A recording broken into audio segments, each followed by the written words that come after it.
Good morning and welcome to Community Connections with Children's Services Council of St. Lucie County. I am just one of your humble hosts, Sean Boyle, and with me is Ashley Mock. and welcome to the half-hour highly caffeinated radio and Zoom TV show and podcast because, if we find a fourth media option, we will make this radio show We'll that take as it. well. Yeah. But welcome to the best way, and I shouldn't say the best way, the funnest way to learn about resources and things that are available for children and families in our great community we call St. Lucie County. Now, we at the Children's Services Council, despite hosting this radio show for 9+ years, and let that sink in, folks, 9+ years. Actually, it was 12 at the time, and I had a full head of dark hair instead of some gray hair and a little less hair.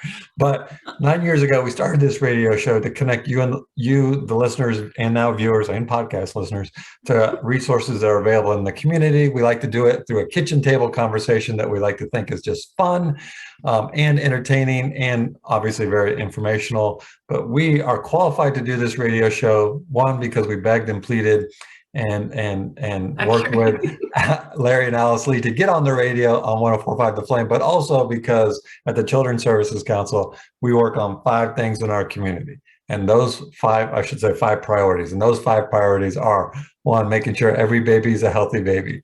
2, stopping child abuse before it happens by building strong families. 3, keeping kids off the streets. By the way, I'm impressed that you're not counting with me. 4, And you just can't see my hands. okay, 4, because I need training wheels. 4, keeping kids in school, and 5, keeping kids off drugs, alcohol, and other risky behaviors. And we do this by offering programs and resources for all families in our community. That's right. And Sean said this might be the most entertaining way to learn about them, but there's several different ways that you can find out more about our funded program partners. One great way is on our website, which is cscslc.org. We share a ton of information there about our funded program partners. There's always contact information for them. Most of the time, it might even link you right to their website, which is always helpful. But we also share a lot on Facebook, and Facebook is kind of that place where you can find out what your high school friends are doing, but you can also learn about things that are happening in the community. And we've gotten some really good feedback recently about some new things that are happening in our community. So Facebook's not all bad. I feel like it's gotten a bad rap in the last couple of years. You made me smile because you stole my line, which makes me think that we've been doing this radio show together for a while. For a long time. No, but I feel like Facebook's gotten a bad rap in the last couple of years, but it's still a good place to go find information, right? It's gotten a bad rap because people are crazy. Yeah, I was going to say, it's not necessarily the platform, although you could make an argument for that. It's what people choose to use it for that sometimes can be a little frustrating. So there you go. We're using it for good, and we share information that's relevant to parents. We share upcoming events. We share information about our programs. So we would strongly, all good. We encourage all of our listeners, viewers, and podcast listeners, I got to think of a better word than that, to subscribers, to look up Children's Services Council, St. Lucie County, Children's Services Council, St. Lucie County. Make sure you put in the St. Lucie County part and like and follow our page. But I will say, Ashley, as far as Facebook users go, and I keep bumping my desk, sorry, you are very good about, most of the stuff that you post is very uplifting and positive or about your family, which I love seeing that you're posting and stuff. And I do the same. I kind of shifted my Facebook post used to be for my mom because I didn't live nearby her, and that was a way for her to kind of stay connected. She has since passed, but I've taken it upon myself. I follow kind of your lead. I will even say like Will Armstead's lead to make sure that what I'm posting on Facebook is positive. So here's the thing I feel like about, I'll go on my Facebook soapbox for a minute, if you will. I want to hear this. I like sharing the positive, but I think sometimes it's important to share the hard too, because the humanity of it. You paint this picture of yourself on social media that's like everything is rainbows and unicorns and whatever. I did not share on Facebook that my 8-year-old threw a granola bar at me this morning, but I did tell you that. And you should have. It would have gotten a lot of likes. But every parent, the spring break burn. And what was my reaction when you told me that? It. No, I didn't say. Oh, that's what Tom said.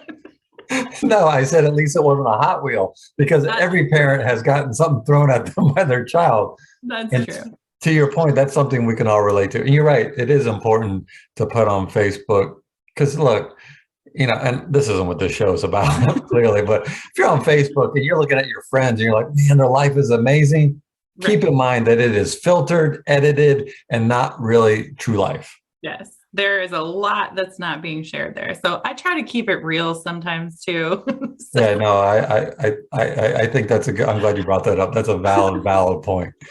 Plus, it adds a little so humor sometimes. right.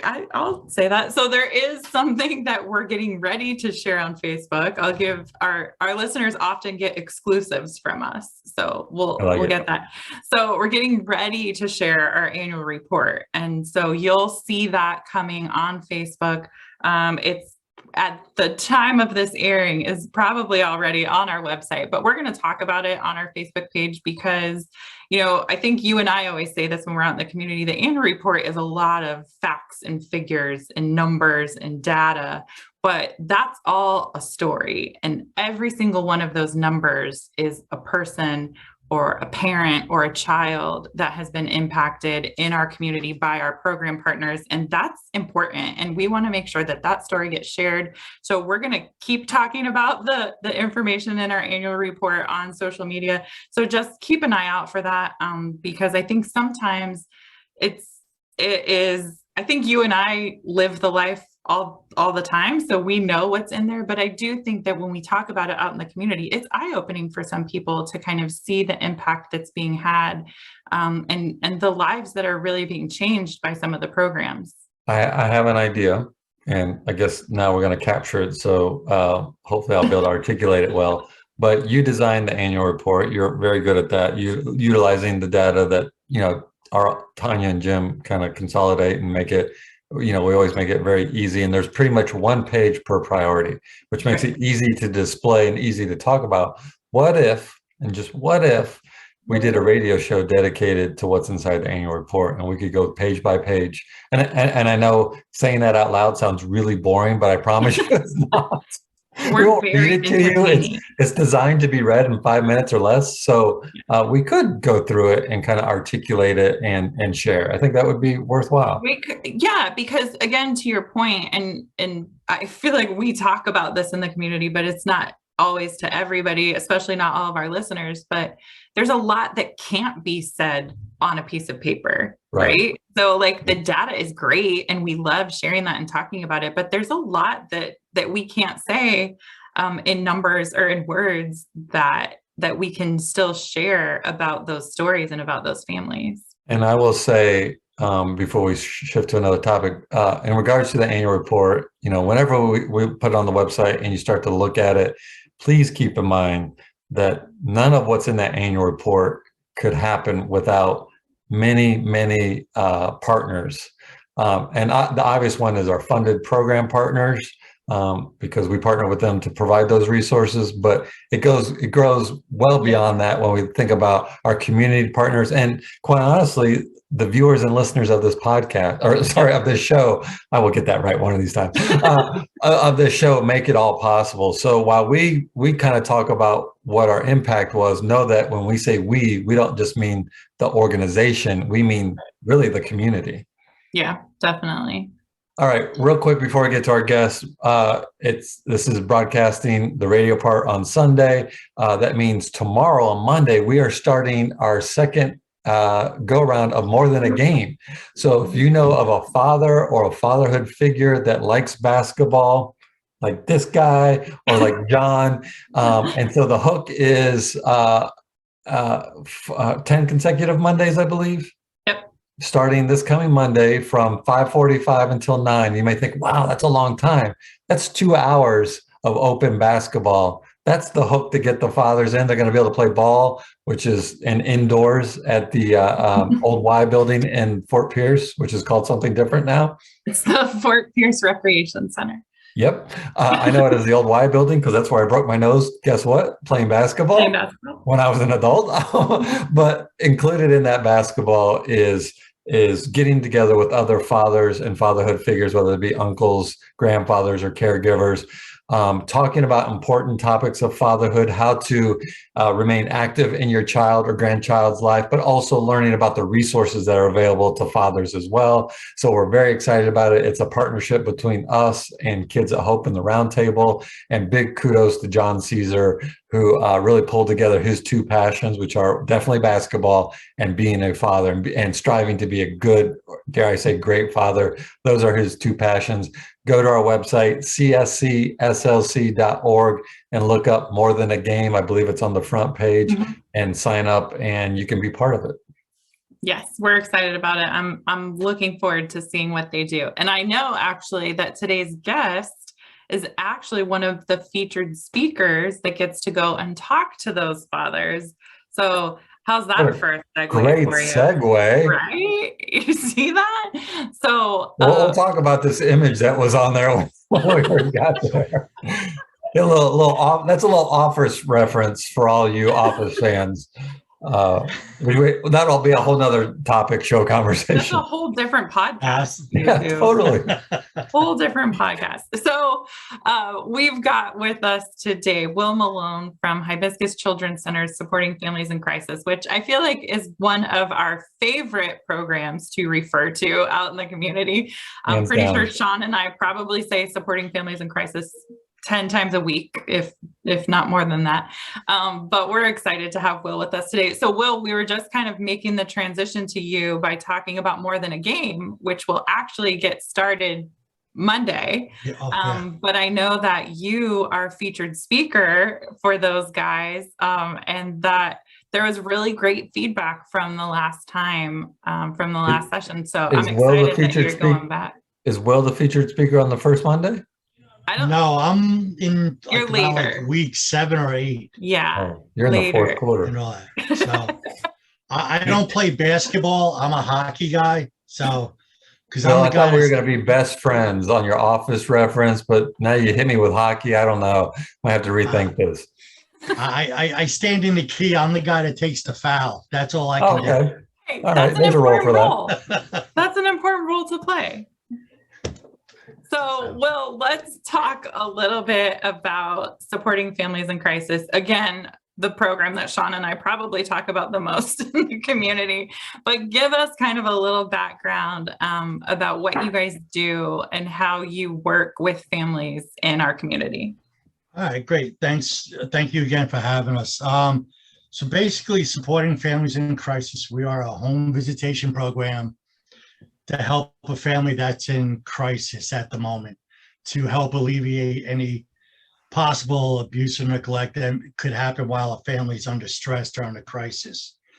Now, a crisis could be 1,001 different things. So right now, primarily, we're seeing a lot more issues with utility assistance and housing. Housing is going crazy. A place that was $850 a year ago for rent is now about $1,200, $1,300 a month of rent. And unfortunately, even though salaries are starting to go up a little, it's not catching up to what the rent's going up to now. So our families are really having to choose between, do I pay the light bill? Do I get some food? Or, do I try to pay the rent? So, and this can put a family in quite the situation of stress that, not meaning to, but could cause them to be neglectful or abusive to their children, trying to figure out what to do. So a family, what they do is they call us and we do an intake with them over the phone. And there's only 3 simple requirements for them to have our services. 1, they have to have at least 1 child, 17 and under, living in the home, obviously. 2, they had to be a resident of St. Lucie County. And the 3rd one is they cannot be currently being under investigation by the Department of Children and Families for abuse and neglect. And the reason for that is, even though they're not founded for abuse, and our goal is to help them, abuse prevention, it becomes a duplication of services. So that's why we don't get involved until after that investigation's over. And if it's not verified, then we can work with the family. So They call, they do that intake with us. We get some basic information. So that way we know where to go, who do we have in the household, current situation. And then we go in, we do a home assessment, and we get their family history, find out a whole bunch of stuff. If they've had past issues of abuse and neglect, whether it be sexual abuse, domestic violence, substance abuse, any of that. And what we do is we address the initial crisis.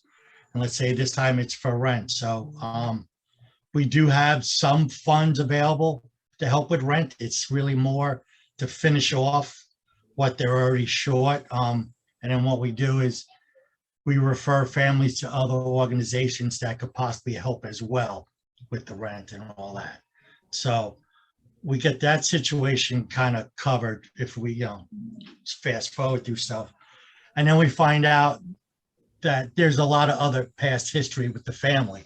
So then we've been able to help families with getting mental health counseling for their children, for themselves. I've worked with many families doing paperwork for public assistance, Social Security, even now with all the funds for COVID with rental assistance. If anybody who's done seen any of this paperwork through the state can realize it's pretty complicated. So it gets very frustrating for our families.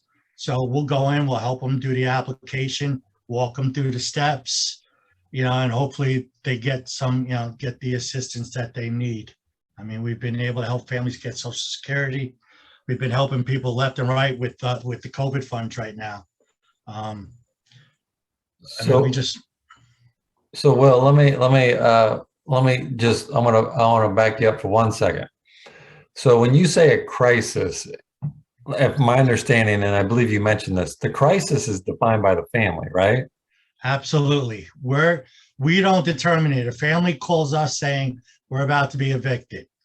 It could be housing. It could be their children's behavior is getting them, frustrated. It's whatever that family is going through at that time. We don't, we deal with the initial crisis, and then by doing that assessment I was talking about, we can find out other family history that they may want to need to deal with, or help with, paperwork, whatever the family needs, we will work on. So when you say the family defines the crisis, like you said, it can be whatever that family is experiencing. So it could be like you said, I can't pay my electric. I don't have any food. I don't have any housing. Those seem like immediate crisis, and I'm being playful here, but my kid keeps throwing granola bars at me and that's stressing me out. That could be a crisis, right? Oh, absolutely. Children's behavior. Yeah. Well, listen, my daughter's 23 and I still go and get into crisis with her once in a while, so. I feel you on that one, man. But, yeah, it's whatever. And then, not the way. and our family advocates, we kind of just work on almost everything. So we can start behavioral, parenting stuff, and then find more appropriate referrals depending on the children's age and all that for more intensive. But we can kind of start off with basics. Myself and actually all my family advocates right now, we all originally started at our Jensen Beach shelter or residential facilities. So we've all been trained in behavioral modification and all that. So, dealing with 36 kids in one place. So we're able to kind of use some of that behavioral modification to help off, in the beginning, and then find appropriate programs for more long-term. Well, I think one of the things you just said too that's important, Will, is that sometimes the family may call requesting help with A, right? Mm-hmm. But when you guys get in there and you start talking to them and uncovering some of the things going on, you might identify B, C, and D as being the real problems that may be causing A to happen. But, you deal with those underlying issues too, which, is really important sometimes in a family's dynamic. Yeah, our families, they kind of sometimes they have the blinders. It's that, okay, I'm about to be evicted. I can't cover the rent. But then you find all those other, it's all about problem solving with a family, teaching them the proper skills to help them. If we can do one thing with them besides avoid an eviction or anything like that, is to teach them to see the crisis before it escalates. You know what I mean? Like sometimes they don't realize it until they're in the middle of it. So now we're trying to problem solve with them and teach them like, all right, this is what to expect. I mean, we work budgeting with them and we'll show them, hey, this is what you got to play with each month. If A happens, then we teach them rob Peter to pay Paul. It's utility company won't cut you off this week, so you pay this. So I assume that's probably why, because you're right, one crisis, I can't pay my rent, but that's the reason why when you go in and you meet with the families, you talk about more than just their rent that they need. You talk about everything, not to pry, but just to make sure that all the resources that are available to them can be connected with them based upon their family dynamics, for lack of a better way to describe it. That's exactly it. We're just trying to help with whatever they got going on. I mean, it's a bigger picture than just that current situation. So we're trying to help them deal with their past stuff, get those services in there. And, we've been pretty successful at it for, quite a bit of time. So. And when you give, I just want to make sure all of our listeners and viewers and subscribers, see, I got it, Ashley, are well aware that it took me, I'm a little slow in the uptake, but I got it. When you say that you give them a number of resource, you're not just going in like sitting for them with a half hour, an hour, and then giving them a list of places to call. You're actually like, it's what I would call a warm handoff. You're working with them to make sure that they're getting connected to the right person. You're not just like, here's your list to do, and our work is done here. Yeah, no, it's not like that. And we'll give them a list, but we'll walk them through, give them the steps on this, is because sometimes it's hard for somebody to ask for help. So that sometimes even us, when we do the intake, we kind of have to talk them down because they're already like, hey, I'm being evicted. What are you going to do right now? It's like, well, I have to do this. And so we talk them down, and then we try to teach them if they have social skills with, problems with the phone, talking to people, we kind of tell them, listen, this is how you kind of ask, and this is what you do. If there's paperwork involved, they need it, we'll help them with the paperwork. We just don't give them a list or go, hey, fill this out and, good luck to you and all that. We're with our families for up to 120 days. So. Okay. I was actually just going to ask that, how long you typically stayed with them. And I know that you guys actually monitor them even longer than that to ensure that they don't have any interactions with DCF or anything like that. Yeah. So, a family can work with us anywhere from, minimum I prefer is like, 30, but we can go up to 120 days. The average length right now is about 90 days with a family. But like you said, with the follow-up, so we do 90-day follow-ups with them after we're done with them, see how everything's going. If there's any problems, to call us. A lot of our clients, they actually have me and the other advocates on speed dial. So it's like, they're just calling our cell phones, like, so. I have you on speed dial too, Will, just so you know. Yeah. It's fun sometimes because I've been doing this. I've been with the program 20 years. So I've served a lot of families. I've been with the agency going on 26 years. And there's been a lot of families, so I can't remember everybody. And they just like, hey, Will, how are you? I'm like, yeah, great. Who is this? So. And then it's like, okay, so but it's one thing, if I'm really proud about the program, is most 95% of our clients it's from word of mouth, from neighbors, friends, community. It'd be nice to have more referrals from agencies besides you and Ashley emailing me. But it's like, hey, a neighbor told me to call, this and that. So the word of mouth, I'm really proud of. So I think it just shows the neighborhoods that we're not going in there prying in their history to Right. want to take their kids, that we actually want to help them and all that. So, Well, I Yeah. think your title of your team members of this team, the Supporting Families in Crisis team, as family advocate, is a very appropriate name, because you basically become their advocate. You're their champion. You're there to work with them, help them navigate the system, and you're their biggest cheerleader as well. yeah, that's, I appreciate that. Yeah, it's because it can be overwhelming, especially if you're in a crisis and somebody telling you no. It's like, okay, well, let's move to the next one. It's, it can just be, it's just really frustrating, the system sometimes. It's a lot of red tape and all that. So we try to get them through that tape. So, Will, I want to make sure that if anybody's listening who maybe is experiencing a crisis or knows somebody that might be benefited by the service that you and your advocates provide, what is the best way for them to get in touch with you guys? How can they do that? And I know sometimes, obviously, you guys get a little overwhelmed at times, but I always tell people when we tell them to call you that if they leave a message, you're going to call them back. Yeah, we get back to them within 24 hours of calling. I mean, we have 3 advocates right now, so we do kind of have a couple of days a week where we have someone at the phones all the time, but a couple of the days they're out on the road. Yeah. So we will get back to you What's the within number? 24 Give us the hours. number. Oh, Sean usually does the number for me, but I guess so our phone number is 340-5044, extension 422.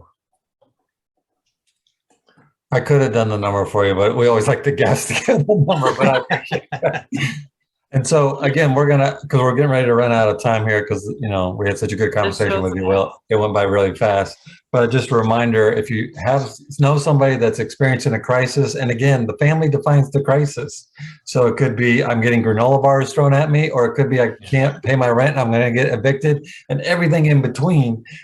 Just simply call 772-340-5044. You're going to get an answering service or whatever. Punch in extension 422. Yep. If you get a direct person, great. If not, leave a detailed message with your phone number, because they will get back to you in 24 hours. Because again, they are becoming your family's champions. They're going to become your advocate to make sure that you get the resources you need to be successful. That's right. No, absolutely. And we've luckily, since you guys funded us the extra advocate last year, we're able to get out to a house even quicker. So like our wait list is almost non-existent now. I'm kind of doing the assessments and then getting them pushed out to my family advocates as quickly as possible. So you say there's no wait list. They're not sitting for a long time worrying about the sheriff's knocking on the door to kick them out or anything. You say there's no wait list, but you just went on possibly one of the most popular radio show programs ever. We don't know who that is, but when you get on that show, your number will get higher. The phone will start ringing, Will. That's what Sean's telling you. I wish we would have done this before the RFP. I would have asked for another advocate. Hey, we can negotiate. We'll see. Yeah. We have some ideas that came up in our team meeting today. So, all right, folks, we are out of time. Will, thank you so much for joining us. Thank you. Besides such a great program, again, supporting families in crisis, for those families that are experiencing a crisis, to get connected with a family advocate, to become your champion, to get you through that crisis and beyond, call 772-344-5044, extension 422. And Will, thank you for everything that you do in the community. If you learn to like basketball even more, you'd rank even higher on my list, but you're pretty high already. So, hey, I'll try. It's just I like the hockey. Sorry. And baseball? You like baseball? Oh, baseball is my true love. So. Yeah. Oh, okay. There you go. Now you're higher on Ashley's list. It's a jockeying back and forth. All right. I'll remind everybody that it's a weekly radio program every Sunday at 10 a.m. on 104.5 The Flame. And if you're like, Sean, I know that because we're listening to it on the radio, then you can check out the video version on our Facebook page. And you can see that Will was holding a stress ball during this interview. And if you want to make sure that you don't think I didn't notice that. And if you want to stay always on top of it and you're like, Sean, Sean, I'm in and out with the radio. Subscribe to the podcast on all the major podcast platforms, including Apple and Google. Just look up Community Connection St. Lucie County. You will find it there. And we want to thank you for listening and tuning in. And remember that it's our children, our community, our future. Now more than ever, folks, we're all in this together. We'll see you next time. I thanked Will too, didn't I? Go ahead. In a world where seconds could be the difference between life and death, I realize I was born for this.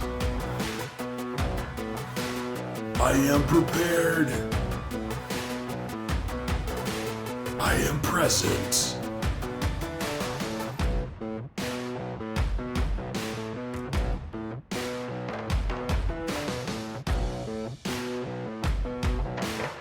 I am Dad! the Water Watcher.